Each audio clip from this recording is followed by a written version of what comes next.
Hello friends, आज हम शुरू करेंगे प्राचीन भारत का इतिहास। तो इसके लिए हमें सबसे पहले पढ़ने हैं प्राचीन भारत के ऐतिहासिक स्रोत। यहाँ से ही हमें जो भी प्राचीन भारत या जो कि हमारे इतिहास में घटनाएं हुई हैं उनके बारे में हमें जानकारी मिलेगी, जो हमारे ऐतिहासिक स्रोत हैं। तो आगे हम पढ़ लेते हैं कि किस तरह से ये वर्णन विवरण यहाँ दिया गया है। किसी व्यक्ति, समाज अथवा देश से संबंधित महत्वपूर्ण, विशिष्ट व सार्वजनिक क्षेत्र की घटनाओं, तथ्यों आदि का जो कालक्रमिक विवरण रहता है उसी को इतिहास कहते हैं। जो कि यहाँ पे क्रोनोलॉजिकल डिस्क्रिप्शन है हिस्ट्री के बारे में, इसी को आपका हिस्ट्री ही कहा जाता है। इतिहास का फादर या पिता किसे कहा गया है? Father of history. तो ये कहा गया है आपके हेरोडोटस को। प्राचीन भारत के इतिहास से संबंधित प्रथम वास्तविक पुस्तक किसे माना गया है? तो राष्ट्रंगणी को भारतीय इतिहास से संबंधित एक प्राचीन पुस्तक माना गया है, जिसमें जो है इतिहास की जानकारी हमें मिलती है। उत्कीर्ण चिन्ह वाले प्राचीनतम सिक्के क्या कहलाते हैं? जिन पे कोई ना कोई चिन्ह उत्कीर्ण रहता है उन्हें कहते हैं आहत सिक्के या पंच मार्क्ड कॉइन्स इनको कहा जाता है। सिक्कों के अध्ययन को मुद्रा शास्त्र या न्यूमिस्मैटिक्स कहा जाता है। ये भी क्वेश्चन कई बार एग्जाम में देखा गया है। भारत में प्रागैतिहासिक खोज प्रारंभ करने का श्रेय किसे दिया जाता है? तो यह दिया गया है डॉक्टर प्राइम रोज को। प्राइम रोज को जो है प्रागैतिहासिक खोजकर्ता माना गया है। भारतीय प्रागैतिहासिक अध्ययन से संबंधित प्री हिस्टोरिका इंडिया किसकी कृति है? किसने लिखी है प्री हिस्टोरिका इंडिया? तो ये लिखी है स्टुअर्ट पिगेट ने। चीनी यात्रियों ने अपने यात्रा वृत्तांतों में भारत के लिए किस शब्द का प्रयोग किया? तो चीनी यात्री जो थे वो भारत को कहते थे इंतु। उत्कीर्ण लेखों के अध्ययन को क्या कहा जाता है? अभिलेख शास्त्र, इपिग्राफी कहा जाता है उत्कीर्ण लेखों के अध्ययन को, अभिलेख शास्त्र। लिपियों के विकास के अध्ययन को पुरालिपि विद्या कहा जाता है। किसके अध्ययन को? लिपियों के विकास के अध्ययन को पुरालिपि विद्या कहा जाता है। सर्वप्रथम भारतवर्ष नाम उल्लेख किस अभिलेख से प्राप्त होता है? जहाँ पे हमें भारत का नाम मिलता है भारतवर्ष, एज अ भारतवर्ष, तो हमें ये मिला है हाथी गुम्फा अभिलेख से। प्राचीन भारत का सर्वप्रथम सुनियोजित इतिहास किसने तैयार किया? तो यह किया था आपके V.A. स्मिथ ने। इतिहास को आगे जो है वो हिस्ट्री को 3 भागों में डिवाइड किया गया है। इनमें कौन कौन से हैं? प्रागैतिहासिक काल, जिसे प्री हिस्टोरिक पीरियड भी कहा जाता है। आद्य ऐतिहासिक काल, जिसे प्रोटो हिस्टोरिक पीरियड कहा जाता है। ऐतिहासिक काल, जिससे हिस्टोरिकल पीरियड कहा जाता है। इसको प्री हिस्ट्री, प्रोटो हिस्ट्री या हिस्ट्री इस तरह भी कहा जाता है। जो आपका प्रागैतिहासिक काल है उसका टाइम पीरियड है, यह टाइम माना जाता है मानव उत्पत्ति से 3000 ईस्वी पूर्व तक का समय। और जो आद्य ऐतिहासिक काल है यानी कि प्रोटो हिस्टोरिक पीरियड है उसको 3000 ईस्वी पूर्व से 600 ईस्वी पूर्व तक माना गया है। जो हमारी हिस्ट्री मानी जाती है, ऐतिहासिक काल माना जाता है, ऐतिहासिक काल है, इसमें कोई लिखित साक्ष्य नहीं मिले हैं हमें, इसलिए इसे प्रागैतिहासिक काल भी कहा गया है। इसमें कोई ना तो वर्णित आपकी लिपि थी, ना ही हमें कुछ मिला है जिससे हम पता लगा सकें कि मतलब लिखित रूप से कुछ भी साक्ष्य हमारे पास नहीं है, इसलिए इसे प्रागैतिहासिक काल भी कहा जाता है।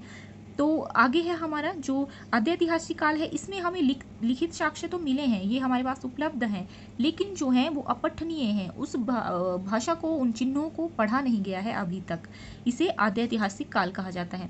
ऐतिहासिक काल तो पुरातात्विक एवं साहित्यिक दोनों प्रकार के साक्ष्य यहाँ उपलब्ध भी हैं और इनको आसानी से पढ़ा भी गया है। आगे आता है प्राचीन भारतीय इतिहास को जानने के लिए किन स्रोतों का प्रयोग किया जाता है? तो ये स्रोत हैं हमारे धार्मिक ग्रंथ हैं, ऐतिहासिक ग्रंथ हैं, पुरातात्विक साक्ष्य हैं तथा विदेशी विवरण भी इन्हीं में हमें मिलता है। इन्हीं से हम पता लगाते हैं अपने इतिहास के बारे में, हमारे अपने इतिहास की जानकारी इन्हीं स्रोतों से मिलती है। ब्राह्मी लिपि को सर्वप्रथम किस विद्वान ने पढ़ा था? तो जेम्स प्रिंसेप ने 1837 में ब्राह्मी लिपि को पढ़ने में जो थे सक्सेस पाई थी। तो भारत के प्राचीनतम ग्रंथ वेदों का संकलन करता किसे माना गया है? महर्षि कृष्णद्वैपायन वेद व्यास जी को माना गया है प्राचीन ग्रंथों के संकलन करता। पौराणिक मान्यता के अनुसार भारत के प्राचीनतम राजा कौन थे? तो ये हैं आपके वैवस्वत मनु। वायु पुराण में किस वंश का उल्लेख है? गुप्त वंश का उल्लेख मिलता है हमारे वायु पुराण में। कौटिल्य के अर्थशास्त्र के किस वंश के इतिहास की जानकारी मिलती है? कौटिल्य ने लिखी है पुस्तक अर्थशास्त्र। इससे हमें मौर्य वंश का इतिहास देखने को मिलता है कि मौर्य वंश किस तरह से वहां पे था। जैन धर्म का प्रारंभिक इतिहास किस ग्रंथ से प्राप्त होता है? जैन धर्म का प्रारंभिक इतिहास मिलता है हमें कल्पसूत्र से। भारतीय पुरातत्व सर्वेक्षण आर्कियोलॉजिकल। आगे आता है प्राचीन भारतीय इतिहास को जानने के लिए किन स्रोतों का प्रयोग किया जाता है? तो ये स्रोत हैं हमारे धार्मिक ग्रंथ हैं, ऐतिहासिक ग्रंथ हैं, पुरातात्विक साक्ष्य हैं तथा विदेशी विवरण भी इन्हीं में हमें मिलता है। इन्हीं से हम पता लगाते हैं अपने इतिहास के बारे में, हमारे अपने इतिहास की जानकारी इन्हीं स्रोतों से मिलती है। ब्राह्मी लिपि को सर्वप्रथम किस विद्वान ने पढ़ा था?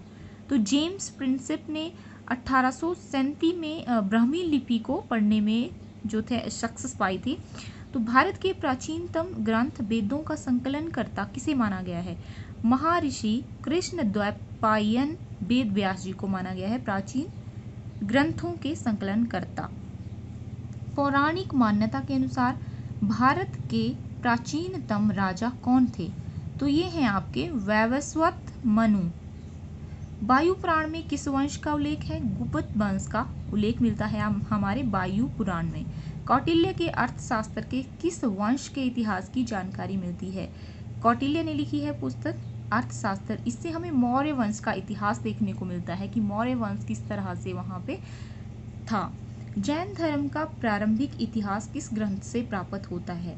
जैन धर्म का प्रारंभिक इतिहास मिलता है हमें कल्पसूत्र से। सर्वे ऑफ इंडिया संस्कृति मंत्रालय के अंतर्गत एक संलग्न संगठन है। मत्स्य पुराण किस वंश से संबंधित है? मत्स्य पुराण संबंधित है आपके आंध्र सातवाहन वंश से, यानी कि जो मत्स्य पुराण में जानकारी दी गई है आंध्र सातवाहन वंश के बारे में। विष्णु पुराण किस वंश से संबंधित है? तो मौर्य वंश। मौर्य वंश की जानकारी हमें मिलेगी विष्णु पुराण में भी। खरोष्ठी लिपि किस प्रकार लिखी जाती है? दाएं से बाएं ओर लिखी जाती है, दाएं से बाएं की ओर।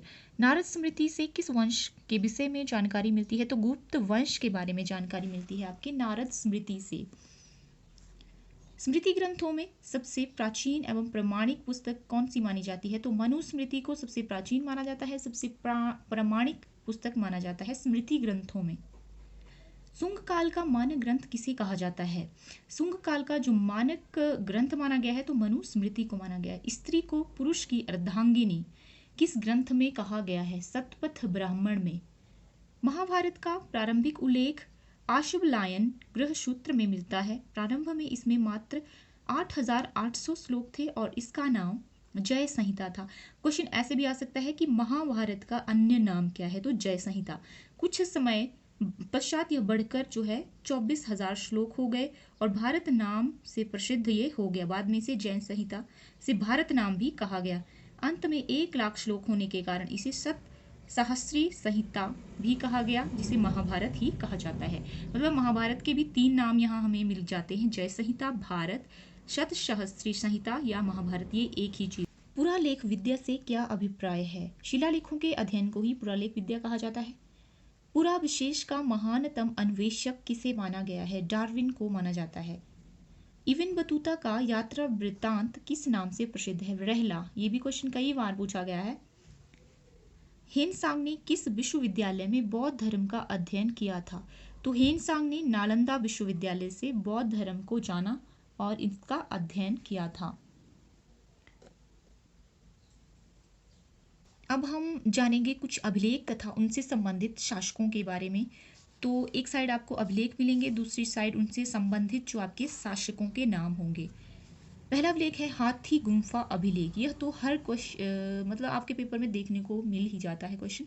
हाथी गुम्फा अभिलेख कलिंग नरेश खारवेल से संबंधित है। कलिंग के राजा हैं ये खारवेल। एहोल अभिलेख ये पुलकेशिन द्वितीय से संबंधित है। नासिक अभिलेख ये गौतमी वलशरी से संबंधित है।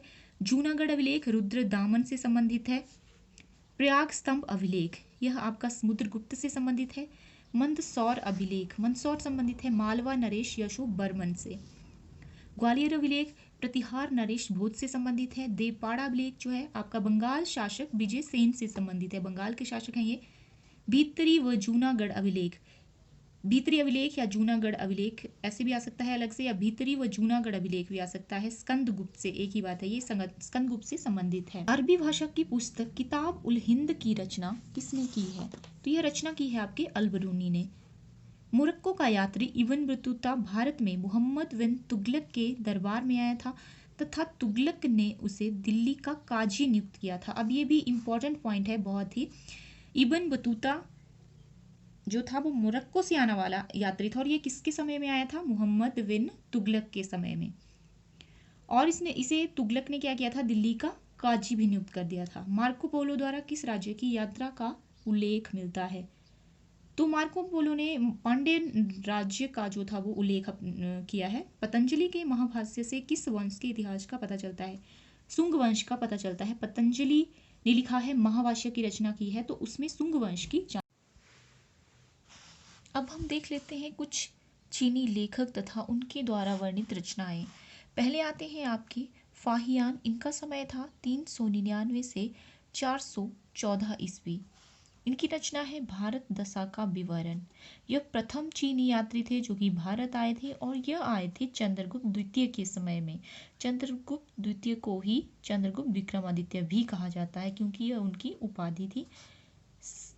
इनके समय ये भारत की यात्रा पर थे। इसके गुप्त काल में वस्तु विनिमय का माध्यम इन्होंने कौडियां देखा तथा चंद्रगुप्त मौर्य के महल को इन्होंने राजप्रसाद कहा, और यह कहा कि यह राजमहल जो है देवताओं द्वारा निर्मित था। दूसरे हैं आपके हेनसांग। हेनसांग का समय है 629 से 645 ईस्वी। इनकी रचना का नाम है सी यू की। हेनसांग सम्राट हर्षवर्धन के समय भारत आया, और इसने हर्षवर्धन को शिलादित्य की उपाधि भी दी, और हेनसांग को यात्रियों का राजकुमार, शाक्य मुनि, नीति का पंडित भी कहा जाता है। यहाँ से भी कई बार क्वेश्चन पूछ लिया जाता है। नेक्स्ट है इत्सिंग। इत्सिंग का समय था 673 से 675 ईस्वी। प्रसिद्ध बौद्ध भिक्षुओं की आत्मकथाएं इन्होंने लिखी हैं।